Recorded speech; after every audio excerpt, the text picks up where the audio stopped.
quelles sont les meilleures commandes qu'on utilise dans Claude Code. Claude Code, c'est un outil ultra puissant qui te permet de coder à ta place et avec toi. Alors il faut toujours bien l'orienter, bien le guider pour qu'il puisse suivre ta logique, suivre ton projet. Mais par contre, dans l'exécution, dans le développement de code en lui-même, il va être très très puissant. Et du coup, ce qu'il faut bien comprendre avec Claude Code, c'est qu'il a des outils, il a des commandes que tu vas pouvoir utiliser. Et si tu les utilises bien, si tu comprends bien comment elles fonctionnent, là c'est encore beaucoup plus puissant. Et malheureusement, la plupart des personnes qui utilisent Claude Code utilisent une infime partie de ces commandes. Et je vais te montrer dans cette vidéo un certain nombre de commandes que j'utilise moi au quotidien avec Claude Code. Alors déjà, la première des choses que j'ai envie de te montrer, c'est la commande stat. Stat, ça va te montrer ton utilisation de Claude Code. Et tu vois que moi, par exemple, j'utilise Claude Code depuis maintenant le mois de novembre, on est en janvier aujourd'hui. Donc ça fait à peu près 3 mois carrément que j'utilise. Et on voit que plus j'avance dans le temps, plus l'utilisation devient intense. Donc on est dans du orange foncé. Et c'est vrai que en fait quand tu commences à l'utiliser mais vraiment bien dans des projets, c'est vraiment très très puissant et tu peux plus t'en passer. Aujourd'hui, je pense que Claude Code c'est vraiment le meilleur assistant de développement de code parce que j'ai testé beaucoup d'autres codex, etc. J'en ai testé plein d'autres et très honnêtement, Claude Code est vraiment vraiment vraiment au-dessus. Et donc on peut voir ici en fait c'est une petite fenêtre de résumé qui te permet de dire combien de tokens au total tu as utilisé, combien j'en ai utilisé, 6,8 millions, donc c'est énorme. Et donc là, ça te permet juste de voir un peu comment tu utilises Claude Code. Et ce qui est marrant ici, c'est qu'il te met une phrase à chaque fois. Donc là, j'ai utilisé 17 fois plus de tokens que dans un Game of Thrones. D'un point de vue livre, hein, on parle de livre ici. Donc la taille de tokens, c'est beaucoup plus que 17 fois Game of Thrones. Donc voilà, pour la petite histoire. Donc ensuite, là, je peux voir aussi les modèles que j'ai utilisés là. Si on bascule à droite à gauche, je peux voir ici les modèles. Donc là, on peut voir les modèles que j'ai utilisés. Au début, j'utilisais Sonnet 4.5. Ensuite, j'ai utilisé Sonnet 4 à un moment donné pour tester. Et puis là, c'est Opus 4.5 clairement qui fait la différence. Ok. Donc ensuite, ça c'est la première commande que j'ai envie de te montrer. La deuxième, ça va être la commande clear, qui est la commande la plus utile aussi, qui permet de tout simplement nettoyer cette fenêtre, hein, puisque Claude Code s'utilise principalement dans le terminal. Et donc, à un moment donné, quand tu as beaucoup de conversations, beaucoup d'historique, et tu vas faire un clear pour pouvoir nettoyer cette fenêtre. Ok. Alors, qu'est-ce qu'il me fait là? Ok, on va relancer rapidement. Ok. Voilà. Donc ça, c'est la deuxième commande. Ensuite, on va avoir la commande EPCT. EPCT, c'est quoi? C'est ce qui est écrit là, Explore Plan Code Test. Donc là, par exemple, je vais lui demander de créer un bout de programme, d'accord, en suivant ce plan. Et pourquoi c'est intéressant, c'est que cette commande-là, elle te permet en fait de synthétiser ton développement en suivant vraiment ce plan-là. Donc Explore Plan Code Test. C'est vraiment utile, par exemple, si tu as des bouts de code ou tu as des projets que tu as récupérés, par exemple, hein, et tu as envie de comprendre et de vraiment te faire une étude rapide sur ce qui a été fait, et ben ça va t'aider justement à le faire. Donc là, je vais lui demander, par exemple, je vais lui dire utilise la méthode EPCT pour créer un projet léger de calculatrice. Et on va voir s'il arrive à comprendre ce que je lui demande et surtout s'il va mettre en place. Voilà. Donc là, il va commencer à me poser des questions. Donc là, il me demande est-ce que j'ai envie d'utiliser le skill EPCT. Là, je vais mettre oui. Ok. Et donc, ce qu'il va faire, c'est qu'il va commencer par explorer. Il va voir s'il y a peut-être des choses dans ma code base. Donc là, il n'y a rien. Tu vois, donc il exporte d'abord le répertoire de travail. Donc ça, c'est top pour comprendre le contexte. Donc là, ça va aller vite parce qu'il n'y a rien dans mon répertoire. Ok, donc là, on passe directement à la phase plan. Et là, il va me poser des questions. Et en fait, le fait d'interagir avec lui comme ça et de partir sur cette méthodologie EPCT, ça te permet de toi commencer à développer d'un point de vue vraiment safe et secure. Pourquoi? Parce que si tu lui demandes directement de développer des choses, peut-être qu'il va aller directement dans le dur, hein, dans le développement, et il va pas poser des questions qui peuvent être importantes. Et du coup, le fait de passer par là, ça te permet quand même de garder un certain contrôle sur ce qu'il va faire. Donc là, il me demande quel type d'interface j'ai envie d'avoir pour cette calculatrice. Là, je vais lui mettre en web, plutôt, ouais. Ok, donc là, il est dans la phase plan. Donc voilà, là, il va détailler ce qu'il va faire. Donc ça to-do list. Hein, ok. Là, si je fais, hop, si je fais CTRL T là, je peux cacher justement ces lignes-là qui permettent de savoir où est-ce qu'il en est et qu'est-ce qu'il est en train de faire. Donc là, il va créer la structure HTML de la calculatrice, ajouter les styles, design moderne et responsive. Donc ça, il a pris un peu, je dirais, des initiatives. Hein. Et donc là, il va me dire, ok, mais je vais lui dire oui. Et je vais même lui dire oui. Ne me repose plus la question si tu me poses le même style de question. Donc voilà, là, il a fait les trois premières tâches d'un coup. Et ensuite, il va tester. Ok, donc parfait. Donc là, j'ai ma calculatrice qui a été développée. Donc là, si je fais 145 fois 2, boum, j'ai le bon résultat. Donc c'est top, ça fonctionne bien. Hop, ça a l'air de marcher nickel. Ok, donc là au moins, on a déjà une, un projet qui fonctionne avec la méthodologie EPCT. Vraiment, je te conseille de l'utiliser parce que ça te permet de vraiment détailler et d'organiser ton code afin que tu puisses comprendre ce qu'il est en train de faire. Ok, on va se remettre comme ça, propre. Donc là, il me fait un petit résumé de ce qu'il a fait. Ok, les opérations, addition, soustraction, multiplication, division. Donc il a vraiment compris toutes les fonctionnalités d'une calculatrice, les extras, le clavier, la sécurité, etc. Et il s'est inspiré effectivement de la calculatrice iOS. Ok, parfait.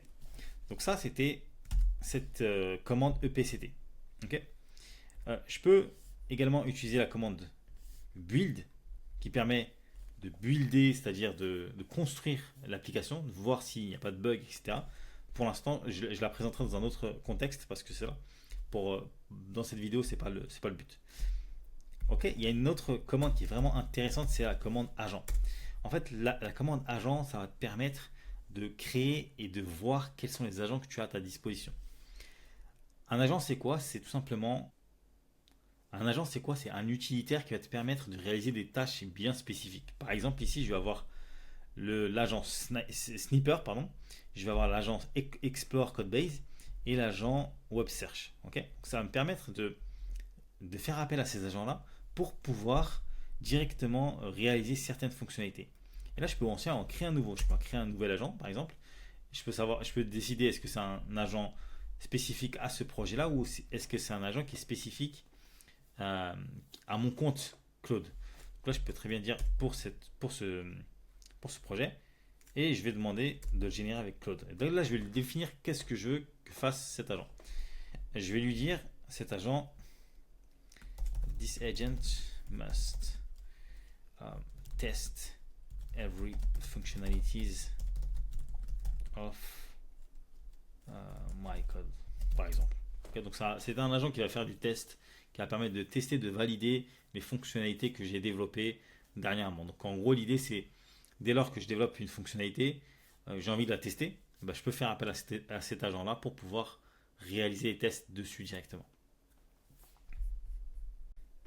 Ok, donc là il a terminé, il a créé l'agent. Je vais faire continuer et je vais lui dire de travailler sur le modèle Opus. Et je peux même lui donner une couleur red par exemple. Ok, donc si je reviens là, il m'a fait un résumé. Donc il a créé l'agent Comprehensive Test Runner qui va permettre de vérifier que toutes les fonctionnalités du code fonctionnent correctement. Donc c'est exactement ce que je voulais. Ok. Et donc ce qui est top, c'est que à chaque fois que je vais avoir besoin de cet agent-là et que je vais lui demander test, par exemple, il va pouvoir réaliser les tests directement. Ok, parfait. Donc là, maintenant, j'ai normalement voilà, mon projet agent ici qui s'appelle Comprehensive Test Runner, qui va me permettre de réaliser ces tests-là. Ok, donc ça c'est parfait. Ensuite, prochaine commande qui va être la commande compact. La commande compact va te permettre en fait de résumer et surtout la conversation de ce que tu as fait jusqu'à présent. Là, si je fais compact, par exemple, donc il va résumer la conversation qu'on a eue juste au-dessus et va me permettre de réduire, je dirais, ou en tout cas de résumer ce qu'on s'est dit durant cette conversation. Donc là, il a terminé et là, si je fais CTRL O, je vais voir absolument tout ce qu'il a résumé et compacté. Donc en gros, tout ce qu'on a fait jusqu'à présent. Donc là, on voit qu'il a réalisé la partie E PCT, d'accord, avec les différentes phases, etc., etc. Et puis ici, par exemple, on va voir ce qu'il a réalisé comme fonctionnalité pour la calculatrice. Donc ça, c'est clair, c'est top. Et ça me permet aussi de réduire la taille et la fenêtre de la conversation. Ensuite, prochaine fonctionnalité, la fonctionnalité config. Config, qui est une fonctionnalité qui est intéressante, qui permet tout simplement en fait de configurer Claude Code sur notre machine, comment on veut qu'il fonctionne, qu'est-ce qu'on veut qu'il fasse, s'il y a des fonctionnalités différentes qu'on veut mettre en place ou pas. Donc là, par exemple, on va avoir Thinking Mode qui est ultra important, qui permet d'activer ou non le mode Thinking, qui est le mode de penser avant de réaliser une tâche. Donc il va toujours réfléchir, analyser le contexte, etc. etc. Et il y a aussi voilà, Prompt Suggestion, Rewind, ce genre de choses qui sont ultra intéressants à voir. Par exemple, il y a le défaut de permission de mode, le mode de permission par défaut qui va être Accept Edit par exemple. Ça va être intéressant. Parfois, quand on va travailler sur des gros projets et qu'on n'a pas forcément envie, puisque par défaut, Claude Code va te demander à chaque fois l'autorisation avant de réaliser telle ou telle modification, avant de modifier un fichier, etc. Et donc, on peut avoir, par exemple, Don't Ask. C'est en gros, je lui donne vraiment full autorisation. Il va réaliser le code directement. Ensuite, on va avoir Accept Edit. On va avoir plein de modes. Donc, plein de modes, à chaque fois, il va faire un plan et il va demander l'autorisation à chaque fois. Ok. Donc, moi, j'utilise beaucoup Don't Ask, surtout sur des phases de test où je sais que je le prompte bien et du coup, il peut travailler tout seul sans que moi j'ai à intervenir. Ok, après, on a plein d'autres fonctionnalités, configuration. On va avoir le dark mode aussi qui permet de changer le mode. Ok. Donc ici, on va avoir aussi le usage, si je passe à droite là, donc la consommation. Donc ce qui est bien, c'est qu'il se reset chaque jour pour les sessions. Donc là, la prochaine session redémarre à 5h du matin. Et pareil pour le week-end pour tous les modèles. Donc ça permet de savoir où est-ce qu'on en est en termes de consommation. Ok, donc là, si je reviens là, c'est top. Maintenant, on va parler de la fonctionnalité qui est intéressante qui s'appelle Rewind. Rewind, en fait, elle permet de revenir à certains points de la conversation. Donc, par exemple, la dernière commande que j'ai fait, c'est compact, ici. Et donc là, en fait, tout simplement, je peux revenir à ce moment de la conversation. Ou alors, je peux revenir ici, quand j'ai appelé les agents, pour voir ce qu'on en a fait. Je peux faire Restore conversation, pardon, et va me remettre le contexte, l'historique de ce qu'on avait fait auparavant. Ça peut être intéressant parfois pour pouvoir revenir si par exemple il y a eu des erreurs ou il y a des modifications qui n'ont pas été intéressantes ou pas fonctionnelles pour pouvoir revenir dessus. Ok. Alors on va faire échappe et on va sortir de là. Ensuite, tac tac tac. Ouais. Une fonctionnalité qui est intéressante, c'est les permissions. Donc les permissions, c'est en gros dans Claude Code, ce qui se passe, c'est qu'en fait, Claude Code pour fonctionner, il va faire appel à différents types de programmes, notamment les commandes ligne, les commandes bash. Ok. Et ces commandes bash là, elles sont autorisées ou non par défaut. On va pouvoir également modifier ces permissions là. Par exemple, si je vais dans bash et que je modifie, là je peux la supprimer carrément la permission. Donc en fait là, il a effectivement des permissions qui permettent par exemple là de faire du node ou d'ouvrir des fichiers. Par exemple là, il n'a pas la permission de supprimer les fichiers. Je pourrais l'ajouter, ok, mais j'ai pas envie de le faire parce que c'est une permission qui est assez dangereuse. Donc à chaque fois qu'il va avoir besoin de supprimer un fichier, il va me demander l'autorisation avant. Mais je pourrais également rajouter d'autres fonctionnalités, hein. Par exemple write file. Je pourrais le faire d'ailleurs si je fais Enter permission bon, je vais faire bash write file. Ok. Tac tac tac. Ok, parfait. Et là je vais lui dire, il me demande est-ce que c'est pour le projet, est-ce que c'est en local, est-ce que c'est user setting. Et là je vais mettre juste dans le projet. Et donc là on va voir, voilà, maintenant je vais voir bash write file. Et si maintenant, et là on est dans la catégorie Holo, donc j'autorise, ok. Ensuite ici on a ask, deny, workspace, etc. Et là je peux faire également reject. Et là je peux rajouter et je peux faire remove file. Tac. Ok, donc là, dans deny, je vais avoir remove file. Comme ça, je peux m'assurer qu'il ne va pas faire des erreurs en supprimant des fichiers qu'il n'aurait pas dû faire. Ok. Et donc là, par exemple, si je fais créer un fichier agent.md, okay, là, normalement, il devrait le créer sans me demander d'autorisation. Voilà, là, il a créé directement. Ok. Donc ça, c'est parfait. Parce qu'il a compris et il a lu que j'avais autorisé justement cette fonctionnalité là.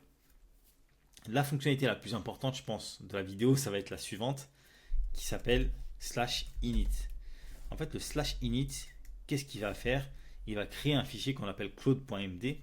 Et le claude.md, si tu veux, c'est la bible de ton code space. C'est-à-dire que dès lors que tu vas le créer, lui, ce qu'il va faire, c'est qu'il va aller lire le projet, il va essayer de comprendre le contexte, de quoi on parle, de quoi s'agit-il, de quelle application il s'agit. Donc là, on va voir, il va lire tous les fichiers. Et à partir de ça, il va créer un fichier qui s'appelle claude.md. Et le claude.md, c'est en fait vraiment un résumé et une bible avec toutes les règles de la code base, du projet. Donc on va le retrouver ici. Donc voilà, il a cette architecture-là. Hein. Donc là, il est petit parce que mon projet est petit, mais je pourrais très bien le mettre dans un projet existant. Il sera beaucoup plus conséquent. Et donc en fait, quand dans ce fichier, en fait, je vais retrouver les règles globales de mon projet. Et c'est également un fichier que je vais pouvoir modifier. Par exemple, hein, si jamais j'ai envie de dire, ok, par exemple, je vais dire ici, je vais mettre important rules.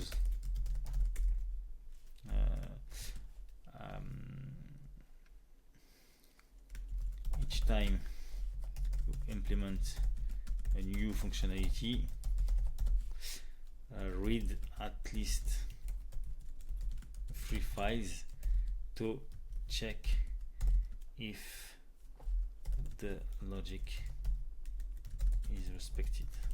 Ok. Donc en gros là, je rajoute une règle dans le claude.md. Pourquoi je le fais dans le claude.md? Parce que à chaque fois que je vais lui demander une modification, lui il va aller rapidement lire le claude.md pour voir quelles sont les règles. Il va se dire ah ouais, ok, c'est quoi les règles dans ce projet déjà? Et donc il va aller lire ça et il va tout simplement essayer de les. Il va pas essayer, il va le faire, il va suivre les règles à la lettre. Et c'est pour ça que c'est important d'avoir un claude.md qui soit vraiment bien mis à jour à chaque fois. Donc là, par exemple, je lui dis à chaque fois que tu veux rajouter une fonctionnalité, il faut que tu lises au moins 3 fichiers du code source, okay, du code space, pour voir si la logique elle est respectée. Donc là, je pourrais très bien lui dire, je vais lui dire ajoute la fonctionnalité,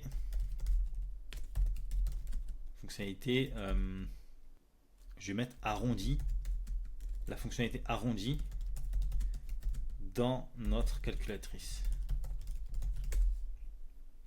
On va voir comment elle va se comporter. Donc là, il va aller directement commencer à lire le claude.md et là, on voit qu'il a lu 3 fichiers. Ok? Directement. C'est la première chose qu'il a fait. Et voilà. Et donc là, il a dit j'ai vérifié les 3 fichiers. Je vais maintenant ajouter la fonctionnalité d'arrondi. Je vais remplacer le bouton plus moins par un bouton arrondi point. Et voilà, là il me donne le résultat. C'est ce résultat-là. Donc si je fais 198 divisé par 2,3 et que je fais ça. Ah oui, en fait, il m'a arrondi le 2,3. Ok, super. Et là, je fais arrondi, boum. Magnifique. Donc il a bien compris ce que j'attendais de sa part. Et donc là, on est vraiment content parce qu'en fait, il suit absolument à la lettre ce qui se passe dans le claude.md. Donc ça, c'est vraiment top. Ensuite, la fonctionnalité suivante qui va être ultra importante, ça va être les modèles. Donc les modèles, par exemple, on va pouvoir sélectionner en fait les différents types de modèles dans Claude Code.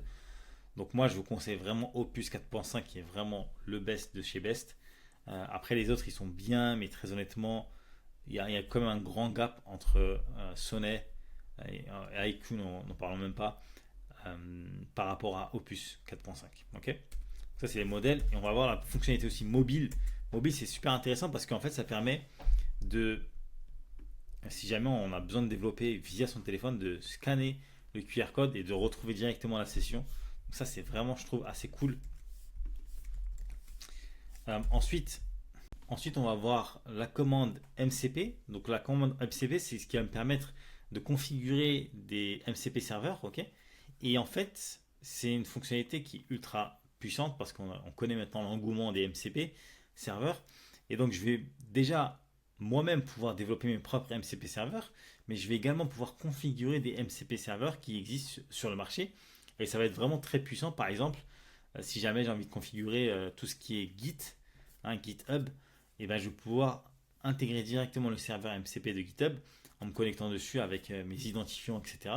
Et pouvoir avoir accès notamment à des fonctionnalités directement de commit, de git, de push, etc.